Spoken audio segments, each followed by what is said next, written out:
dito po tayo uli sa aming backyard.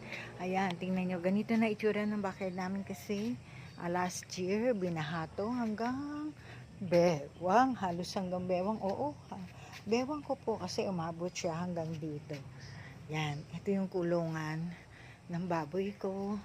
Ay, yung baboy namin, hindi na namin na anong mapaanak kasi nung pinaano ko siya, pinakasta, pinadakip, yung ganun, basta pinaano ko siya dahil etong pinakapintuan na hindi pa to ganito,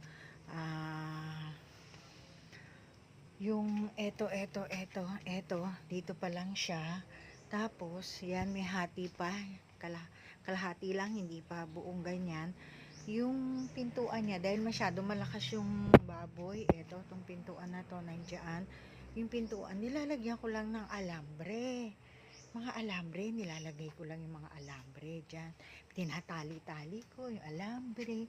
Tapos yung pinadakip ko, syempre kailangan mo siyang i-diet kasi katatapos lang nilang mag-mate.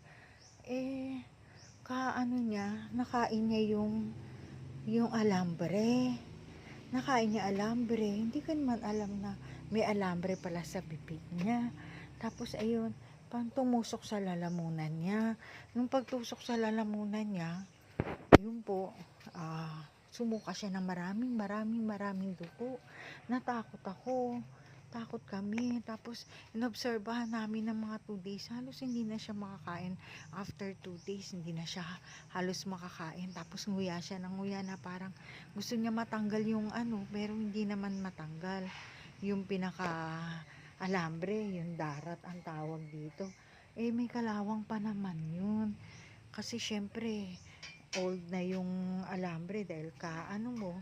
Yan, kaya binenta na namin siya para lang kasi mahirap kung mangangayayat siya ng ganun tapos wala, mangangayayat lang siya, hindi na rin siya magiging, baka yung pa yung ika-tegi niya, kaya binenta na lang namin siya. Kaya ayun, ito po yan. Tapos nung mabenta, siguro talagang inano na ng Diyos na maibenta namin kasi papakita ko sa susunod na video yung pinagawa namin dito sa bahay kasi yung pinakaitaas niya, tsaka i-share ko rin yung kung ano na itsura nung itaas nung magiba nung lumindol, bumagyo, dahil talagang babaksak na siya. Siguro talagang inano ng Diyos yun na magkaganon yung baboy ko, yung gagawin ko inahin sana para mapilitan kaming ipagawa yung ipatanggal yung second floor yun, para mapilitan na kami para syempre meron kaming panggagastos doon. Sa totoo lang, hindi dapat yun panggastos yung pagbenta noon, hindi dapat panggastos doon sa bahay. Kaya lang, syempre dapat pambili ko pa rin ng baboy para kung sakaling kaya nga pinagawa muna namin to ng ganyan, pinalaki na namin para makabili uli kami ng baboy, kaso na short na ng pera kaya hindi na kami ng baboy. Tsaka isa pa, medyo nagpahinga muna ako kasi na-stress din ako sa ng baboy. Tapos medyo parang syempre yan, nagkakaedad na, kaya ayun, pero nami-miss ko yung pagbababoy, kaya siguro magbababoy pa din ako kahit isa o dalawa lang alagaan ko kasi nakakatuwa siya pag nag-alaga ka, parang nag-alaga ka rin ng aso, ganun. Tapos at the end na after mga 4 to 5 months, pag nabenta mo, kahit pa paano may kita ka. Ngayon, lalo na ngayon, kasi mahal ang baboy ngayon. Tapos tama lang, maging maayos ka lang sa pag-aalaga, tama lang, proper caring nga lang dapat para maging siya. Kaya yun. Tapos eto nga pala, ref tab to para sa crayfish, yan, ref tab yan. Kung sakaling dumami na yung crayfish ko, total, ayun na, nagsisimula na silang mabuntis, yung nakabili ako ng trio na crayfish trio is 2 babae, 1 lalaki. Yun. Pero ilang buwan na siya sa akin. 3 months na. Ngayon pa lang yata siya magbuntis. Kasi kaya hindi ko nga napuna na buntis kasi ayokong hawakan dahil una-una naninipit. Pangalawa, nai-stress. Kung makita ko na buntis, baka malaglag lang. Pag na-stress kasi sila, pipitik sila, malalaglag yung eggs. Kaya hindi ko tinitingnan.